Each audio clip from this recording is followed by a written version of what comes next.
Team, welcome back to the channel. As always, I'm stoked to see you. Today we're going to do a deep dive into my analytics. Maybe you are a creator, maybe you want to be a creator, maybe you know somebody who wants to do some of this YouTube stuff, and you're tired of seeing all of the fluff videos out there that tells you all the things to do from all the people who don't know, or just trying to sell you stuff. Or maybe you want to know how you are supplying tiers of commies and all of the big money that I'm making.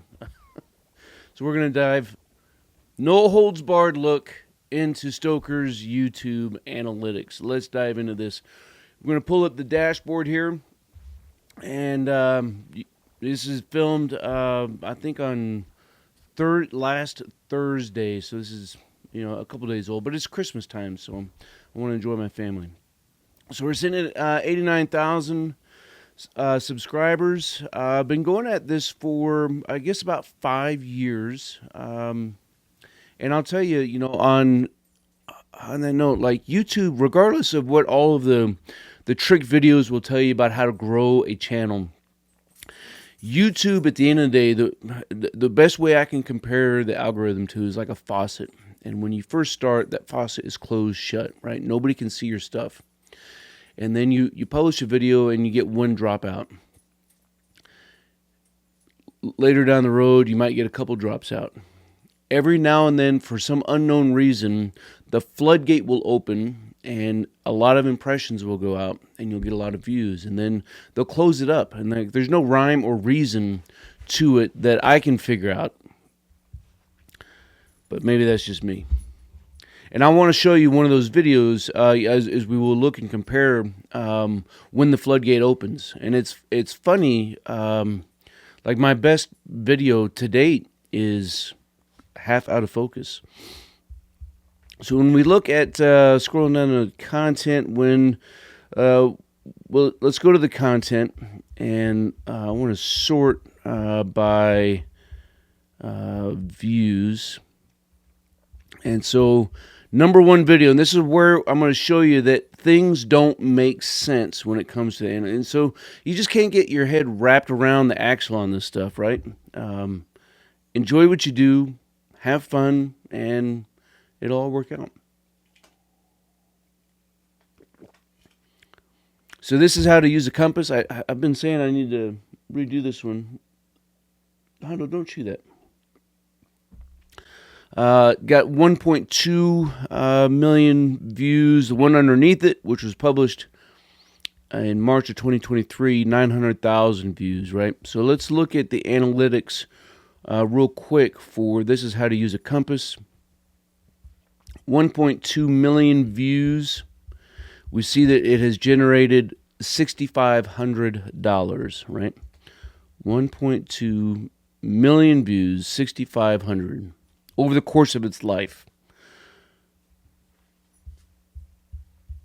So you'd think that the hell or high water got to be at least $5,000, right? Let's see. Nope, 1,600, right? That's what I said. Things just don't make sense. And there's not a direct correlation between views, watch time, number of subscribers, and revenue. Like, I don't know what it is that about this particular video compared to the other one when it comes to the revenue. But like I said, just don't get wrapped around the axle. Like I said, no holes viewed, baby. It's is what it is. So let's go straight into the analytics here and then here we are looking at a month. We'll go back and look at a year. Excuse me. So the last month we had almost 200,000 views, which is down. Watch time 14,800, almost 900 subscribers, and $1,100. So that's obviously pre-taxes, and so that's probably $800 for a month, and that's nothing, right? But it's not nothing, but it's 5 years of work, and I'm finally making $700 a month. You can't do this for the money, and let that be the thing that drives you. Yeah, there are big YouTube channels that are out there that are making 10, 20 times what I'm making. I wouldn't say no to it, but that's just not where I'm at, and I'm okay with where I'm at. This goes to paying ammo, gear, kit, all the hoo-yah stuff. Let's roll this to the whole year. So we got, obviously we've had some better months earlier. So we got some $16,000 for the year, 22,000 subscribers for the year, which is 32% less, but still I think a pretty phenomenal year. So we can see all, like, if we look at this timeline, and we can see videos when they were published, right? Scrolling along. And then we can see the spikes in views. The spikes in the views correlate with videos that were published. Hondo, quit moving the tripod, bud. So like if we look, let's go back to just like the last 90 days. That way we can zoom in a little bit more. So we can see, go back to September 20th. We see it was Do You Risk It? And had a view that was one video published, and we see it spiked, right? Again, that's that faucet that turns up and then turns back down. And YouTube is a machine. It only wants more. So then views go down the rest of the week, and then boom, publish another video, and we get a bunch more views. That one was Why Some Won't Make It, right? Views go down, views spike, and we got Control What You Can. And the dogs are starting to lose their minds. They'll be all right. So if, the same thing, like in all of the analytics, every time you publish a video, that faucet opens and then it closes. So you can see on a decent day, right now I'm making, $100 a day when I publish a video. You'd say, well, man, just publish a video every single day. Well, A, I can't sustain that, and B, I don't think it would work out that way. YouTube, again, it only wants more. And this is a really good example between these two videos that were published, so close together. It's not too late, and then the hard truth nobody wants to hear. Good video about the Second Amendment. And now let's look at some videos. I'm probably going to do a video on one particular video. Let me try to get that published before the end of the year. But number one video for the year, Deadly in the Mountains. Let me look at its analytics. 276,000 views. And it's earned almost as much as my number 2 video from the channel, right? At 1,700, and it's not even half the views. So it's done pretty good, and I was pretty stoked about that series of building rifles and thoughts about rifles, depending on where you're at. So some dudes, I got accused of making content, and I'm a talking head, and I'm just looking to influence others. Like, obviously I'm not a freaking influencer. Otherwise I'd have a lot more views. We'd have to go to date, because if I was to find this one by view count, it'd be way at the bottom. Let's see. Shouldn't be that far back here.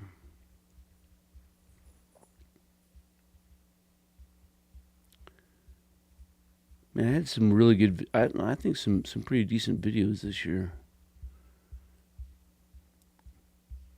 I certainly enjoy it. I don't know when did I publish this thing that I'm looking for.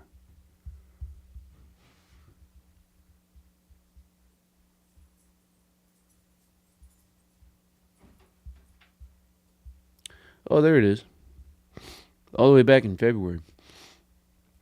Just as an example, right? 16,000 views on reacting to a CQB video. the vast majority of those views come in like after conversations begin, and like it's I don't know anybody who's an influencer that makes YouTube content. Like Randall Grunt Proof, really good dude. I wouldn't call him an influencer, right? He gets the same things that I get. Sometimes videos do great, and sometimes they don't. Brent0331, right? Awesome dude. Tons of subscribers. Not really what I would call an influencer, right? None of us are doing this stuff. And it's not saying that people don't have influence, but we don't do the things to have an influence. We do the things to share conversations, to share experience, to share thoughts on whatever the case is. But if you get into YouTube or any kind of social media in order to be an influence into somebody else's life, you're probably going to get led down the hole of just being a servant to greed and money, right? So that's all I would caution you on that if you're trying to make a go at this thing. What else can we look at here? So let's look at, we'll go to earn, because I want to show you something else as well. Like memberships, I started a few years ago. I got 60 members right now, a whopping $241 a month. But what's interesting is when you think about the memberships accounting for $200 and almost $50 out of $1,000, like that shows you just how little YouTube actually pays for these videos, right? So it's just, again, you can't do this thing for the money. I was sharing some videos on Survival Dispatch, which is why you see, when I get over into copyright, all the videos that they have, obviously, telling me that there's a potential copyright infringement. What's interesting is if I go ahead and get these views back down to the other side, you can see some other channels that get like almost no views that have shared my videos incorrectly. And I don't mind, to be honest with you, on some of these, I'm not going to look to get them. If they had like a ton of views, that would be one thing. So that Sky Pirate, this one was did a video that was talking about my video, right? So it's kind of a react. So that was cool. I don't mind if they use 40% of my video, or 40% of their videos being mine, or whatever, Otherwise, in the analytics, you have your overview, you have your content.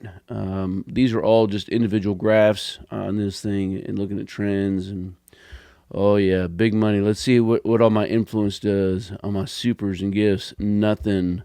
How about for the whole year? $10 in supers, big money right there. Affiliate, zero money, honey. Shorts feed, $34. Big money, big money, big money. Pretty crazy, right? Pretty crazy. There was a time in my YouTube making history where I spent a lot of time analyzing everything I could see in the studio, and I was watching all the videos of how to grow channels and how to do all the things, and I just don't know that any of it works. And I've seen some really good small channels that make amazing content that do not perform for whatever reason. So again, like if you enjoy the creative process of making things, if you enjoy putting things, it's telling story, sharing your experiences, like get out and do it. Like we need more dudes. Like I'm just a dude who doesn't have the best experience. I don't have the best skills. I don't have the best wisdom. I don't have the best anything. And the guys that I've met in my life in particular areas that have the best in these things, they would never touch a camera. And that's okay, But I think that what this world needs is a growth of folks who are trying to tell story and to share experiences that are real and that are authentic, that get dirty and nasty sometimes, and sometimes maybe share a message of how we can better ourselves, right, in our own community. Like, we don't need to be the ones always pointing the fingers at everybody else. Sometimes we need to point the fingers back at us and say, this is what we need to do to get better. So, team, man, I appreciate you guys. Let me know what your thoughts and your comments are down below about the studio and if it was value added for you or for anybody else in your circle. And we'll keep this conversation rolling. As always, until then, you stay out there, you keep grinding, and you stay stoked. Team, if you want to master your craft and develop your tactical virtue, make sure you subscribe to the channel and click that notification bell so that you can stay up to date with future content. Consider becoming a channel member. It's going to give you exclusive access to content not available to anybody else. I appreciate you guys. Until then, you stay out there, you keep grinding, and you stay stoked. I know you're out there! Come to my voice!